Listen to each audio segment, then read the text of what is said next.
on Instagram, I asked my followers to ask questions that I could answer in a video. So I have them all right here. What motivates you creatively? Right now, I mean, back in my Instagram time, Forest Fire was a big one where I was watching his stuff and I was watching it was mainly his live streams, watching his live streams and being like, I could do that. Like watching him move the figures, planning out his next shot, and I was like, I could do that. Because I wanted to make films. I still do want to make films. And watching him piece it together on the live streams, I was like, I could do that. And then I did for a little bit. I did a few stop motions, and then I retired indefinitely. But if you're asking more what motivates me nowadays, because obviously I'm not really doing stop motions anymore like that, so I think Adam Savage, Adam Savage's YouTube channel, Tested, is probably where I get a lot of my inspiration from. And when I watch his videos, I feel this surge of I need to make something. That's He's the person who inspired me to make this that I talked about in my last video, the Indiana Jones Grail Diary. The way that he explains his love for props and movie culture, it's very relatable to me. I know a lot of people don't really care about that stuff, so watching him share his process of building a prop and even his failures of building a prop, which is, I think, more important to show. I think a lot of people just show their successes, but he shows a lot of his failures also. It makes it feel like I can do it too. Is putting out lower quality content more consistently better than high infrequently? Is putting out lower quality content more consistently better than high infrequently? So I think what you're saying is pumping out more content, but it's not as good because you're not spending as much time on it. Is that better than a very good product that comes out months out at a time? I think it depends on the person. I feel like, and it depends what you want from it. If you want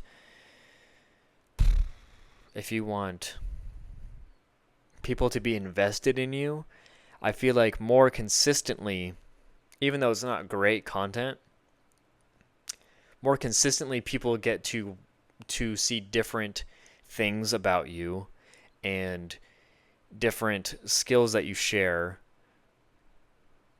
more often. And I don't think, especially nowadays, people have the attention span to wait for your new video to come out. Like you might be working on it and it's so incredible and amazing, but people don't have the patience to wait for it. Like if you're gonna announce something and you're like, this is coming out in a couple months, and like you're not like you already don't have like a fan base that's like dedicated to you, like people like JonTron. Um, I think if you take too long to show something, it could be great, but I don't think people will care as much because there's already so much content on the internet that they're entertained by something else. So if you're constantly putting out stuff all the time and it's not the best quality, I think people still would rather have that.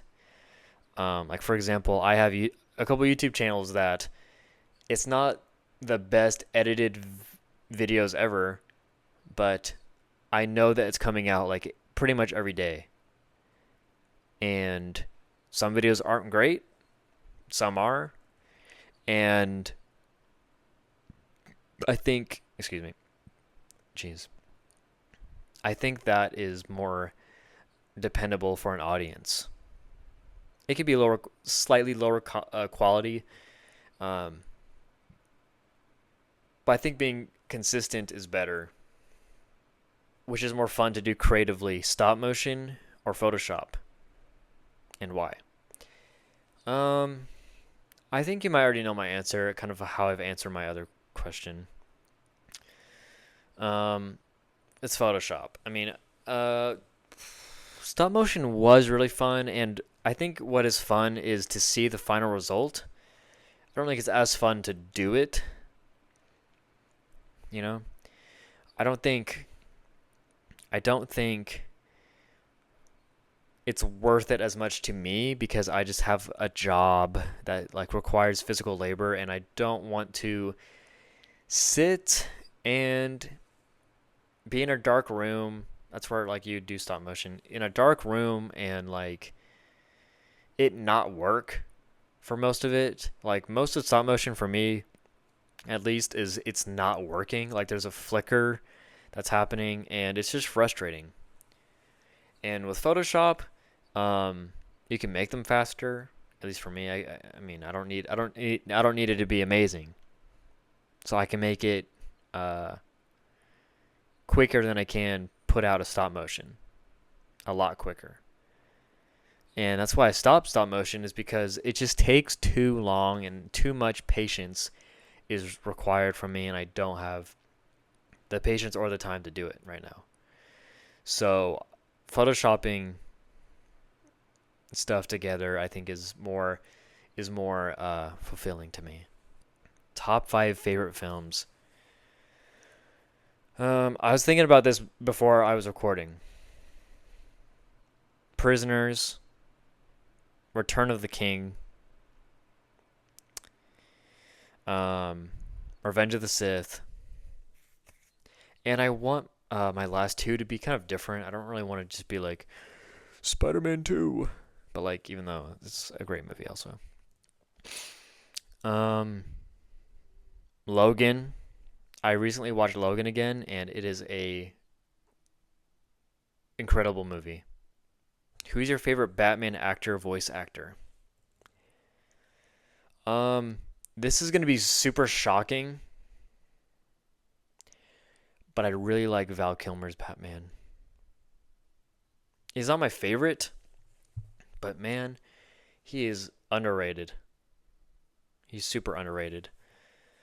For voice actor, of course, it's Kevin Conroy. It's a very easy answer, but it's also the right answer. You know, he's just the best. Val Kilmer, I think okay, Val Kilmer. A lot of his best stuff is in the deleted scenes, which sucks. Because I think a lot of what people are missing out on is those deleted scenes. Because when people rank their Batmans, Val Kilmer's always like at the bottom, and I really don't think he's that bad. I think he is kind of clumped together with George Clooney because I think they look at Batman Forever and Batman and Robin as like the same movie or something. And I don't think that's very fair. I think also because Chris O'Donnell's Robin is in both, so it's confusing to people. I think they clump them together, but those two movies are very different to me. Val Kilmer is a great Batman. I swear. I promise. Give it another shot. Like if your idea of Val Kilmer is from like years ago and you haven't seen Batman Forever like recently, just rewatch it. And yeah, it's not the best Batman movie. It is not the best Batman movie. But it is not as bad as people say. But yeah, uh, I have some more questions on here, but I'm gonna save them because the video is already getting long.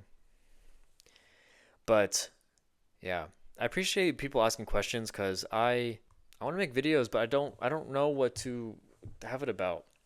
So I feel like just getting this kind of general stuff kind of right off the bat of my channel, it's just good to also kind of connect with people who want to know things. But I'm gonna save some more. I don't know how to end videos, dude. Do I just say bye? Okay, bye.